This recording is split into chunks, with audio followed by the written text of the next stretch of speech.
जैसा कि पिछली वीडियो में मैंने बताया कि गंगा घाट की यादों को अपनी नज़र में और दिल में छिपाए हम आगे के पड़ाव की ओर बढ़ चले और आगे का सफ़र था हमारा ऋषिकेश के पास मणिकूट पर्वत पर नीलकंठ महादेव मंदिर की ओर। ये मंदिर पौड़ी जिले के यमकेश्वर ब्लॉक के अंतर्गत आता है। पौराणिक कथा के अनुसार समुद्र मंथन के समय जब विष निकला था तो वो विष प्रभु महादेव ने ग्रहण किया था और उसी समय माता पार्वती ने उनके गले को इस तरह से पकड़ा कि विष पेट तक ना जाकर गले में ही ठहर जाए और इस विष के प्रभाव से भगवान शिव का गला नीला हो गया और उन्हें नीलकंठ कहकर बुलाया जाने लगा। मणिकूट, विष्णुकूट और ब्रह्मकूट को पहाड़ियों से घिरा नीलकंठ मंदिर 1330 मीटर की ऊंचाई पर स्थित है। गंगा नदी हमारे साथ साथ चल रही है और हम निहारते हुए आगे की ओर बढ़ रहे हैं और उसके बाद हम पहुंच गए अपने टैक्सी स्टैंड पे। यहाँ पे ये बड़ी भाभी और भतीजी दोनों को तेज़ धूप लग रही थी और हम आगे पैदल पैदल जो सफ़र होता है उसकी ओर चल पड़े। पहाड़ों की जो धूप होती है वो बहुत तेज़ होती है और हर कोई सन टैन से परेशान था लेकिन महादेव के दर्शन पाने की खुशी भी थी तो हमारा सफ़र जारी था। रास्ता काफ़ी अच्छा था, पक्की सड़क बनी हुई है और ये हमने पूजा की थाली ले ली और ये मेरे भाई की नौटंकी स्टार्ट हो गई। मंदिर का रास्ता काफ़ी अच्छा लग रहा था, साफ़ सुथरा था, सीढ़ियाँ बनी हुई थी। हालांकि पतली पतली गलियों में से जा रहा था लेकिन बीच बीच में जो सीढ़ियाँ थी वो काफ़ी अच्छी लग रही थी और जो आसपास किनारे पे दुकानें सजी हुई थी वो आँखों को वो थी एक तरह से आई कैचर समझ लो। उसमें जो छोटी मूर्तियाँ, बड़ी मूर्तियाँ और कुछ काफ़ी सामान रखा हुआ था जो आँखों को सुहावना सा लग रहा था। तो ये नज़ारे हम आँखों में समेटते हुए नीलकंठ महादेव के मंदिर तक पहुँच गए हैं। श्रुति स्मृति पुराण के अनुसार भगवान शंकर ने जो विष ग्रहण किया था उसकी ज्वलंता को शांत करने के लिए भगवान ने पंकजा और मधुमती नदी के संगम समीप पंचमणि नामक वृक्ष के नीचे समाधिस्थ होकर 60,000 वर्षों तक तप किया तथा कैलाश लौटने से पूर्व भगवान शिव द्वारा कंठ के रूप में जन कल्याणार्थ शिवलिंग स्थापित किया गया। वर्तमान समय में मंदिर में उपस्थित लिंग शिवजी द्वारा स्थापित किया गया स्वयं भूलिंग है। बोलो नीलकंठ महादेव की जय। बोलो नीलकंठ महादेव की जय। यहाँ पे फ़ोटो लेना मना था लेकिन फिर भी मैंने कोशिश की है आप लोगों को दर्शन करवाने की।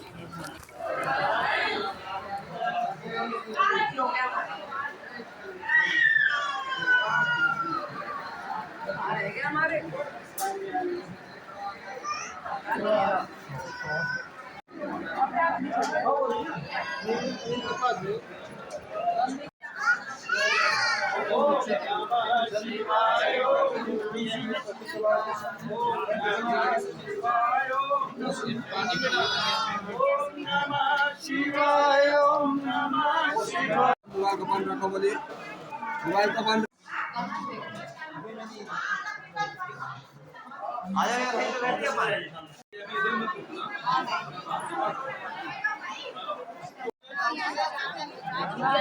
ये पूरा समुद्र मंथन का जो नज़ारा है वो प्रस्तुत किया गया है इन मूर्तियों के जरिए।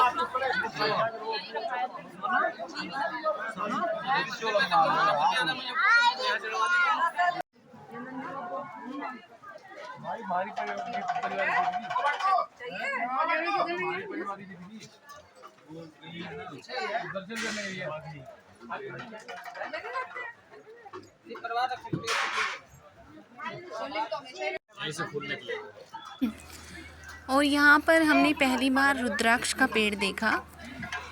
रुद्राक्ष का भी मतलब पौधा है और एक ने तो बताया इस पे छोटे में किला फूट लग फूटता है। जाते ये हैं। देख अलग ही दिख जाता है ना पत्ती ऐसे।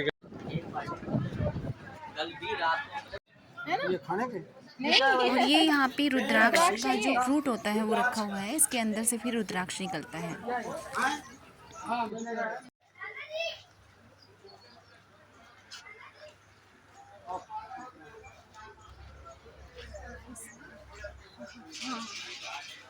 ये कृष्ण जी का कुछ अलग से लग रहे हैं ना। और ये पहाड़ों के बीच में नीचे घाटी में बने हुए गांव हैं और जो सीढ़ी नुमा कुछ दिखाई दे रहा है वो खेत हैं। बिल्कुल पहाड़ के नीचे ये गांव बसे हुए हैं। उम्मीद करती हूँ इस वीडियो के ज़रिए आप लोगों ने भी नीलकंठ महादेव जी के दर्शन किए होंगे, क्योंकि मैंने अपनी तरफ से पूरी कोशिश की थी। और अब हम आगे बढ़ चले हैं ऋषिकेश के राम झूला के दर्शन करने के लिए। लक्ष्मण झूला पर अभी काम चल रहा है, 2 साल के लिए इसे बंद कर दिया गया है जन सुरक्षा को देखते हुए।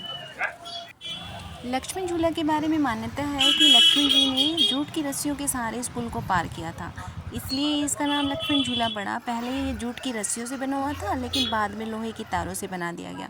तो लक्ष्मण झूला पर अभी काम चल रहा है और अभी हम चलते हैं राम झूला देखने। और हम पहुंच गए हैं राम झूला के दर्शन करने के लिए।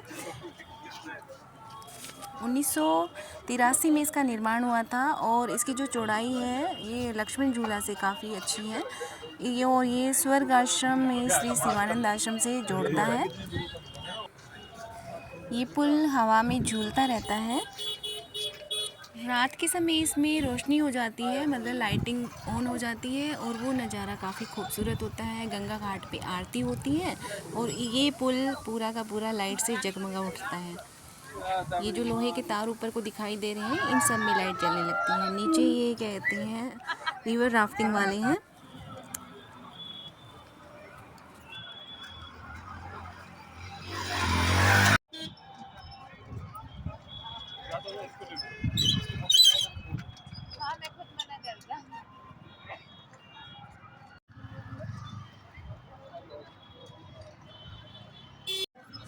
ये पुल यहाँ के लोगों का आवागमन का रास्ता भी है, तो यहाँ पे व्हीकल्स वगैरह और ये जानवर वगैरह जाते रहते हैं। ऊपर हनुमान जी के राम स्वरूप राम भक्त हनुमान जी दिख गए मुझे और मैंने इनकी भी वीडियो बना ली, जो राम झूले पर चल के दिखा रहे थे हम सबको। उसके बाद सब ये काला खट्टा गोले का आनंद लेते हुए जब हम वहाँ से निकले तो फिर लाइटिंग स्टार्ट हो गई थी। आप देख रहे हैं थोड़ी थोड़ी लाइट जलती हुई दिखाई दे रही है और गंगा आरती की आवाज़ें आने लगी थी, लेकिन हमें जल्दी निकलना था तो हम ऊपर आ गए थे और अपनी वापस चलने की तैयारी कर ली हमने। राम झूले के इस आखिरी दर्शन को आँखों में और दिल में समाते हुए हमारे खूबसूरत सफ़र जो था, मुझे उम्मीद है कि आप लोगों को भी अच्छा लगा होगा। तो अब आगे चल पड़े हम अपने घर की ओर। रास्ते में हमने देवराना होटल जो पड़ता है, फूड पॉइंट है, यहाँ पे स्टे किया, खाना वाना खाया। यहाँ के जो नज़ारे हैं वो काफ़ी खूबसूरत थे तो मैंने कैप्चर कर लिए।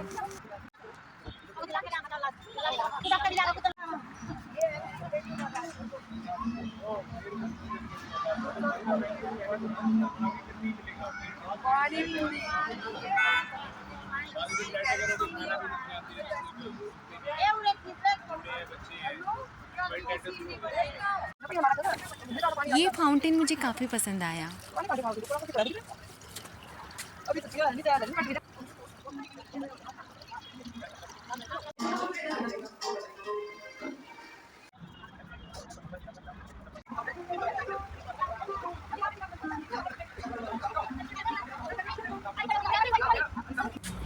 कहीं भी जाओ तो वहाँ की जो खूबसूरत यादें होती हैं उन्हें समेट लेना चाहिए, क्योंकि जब भी हम याद करने बैठते हैं तो लाइफ में कुछ अच्छा सा फील होता है। और फिर चांद को अपने सफ़र के बारे में बताते हुए, कुछ गपशप करते हुए हम अपने घर की ओर बढ़ चले। और चंदा मामा हमारे साथ साथ चल रहे थे, मैं उनसे गुफ्तगू कर रही थी। और रात को 1:30 बजे हम अपने घर पहुंच गए और सुबह 7 बजे हम घर से अपने गांव की ओर निकल पड़े। ऊंची ऊंची इमारतें, नीला आसमान, इन सब को निहारते हुए हम अपने गांव की हरी भरी हरियाली की ओर बढ़ रहे थे। और मुझे अच्छा लग रहा था कि हाँ ठीक है, पूरा परिवार एक साथ कहीं घूमने गया। और हमने अच्छी यादों के एल्बम बनाए और उसमें आप सबको भी शामिल किया। उम्मीद करती हूँ आप लोगों को काफ़ी अच्छा लगा होगा। दर्शन भी किए होंगे आप लोगों ने गंगा घाट के, ऋषिकेश के, रामझूला के और नीलकंठ महादेव जी के भी। तो सफ़र काफ़ी अच्छा रहा।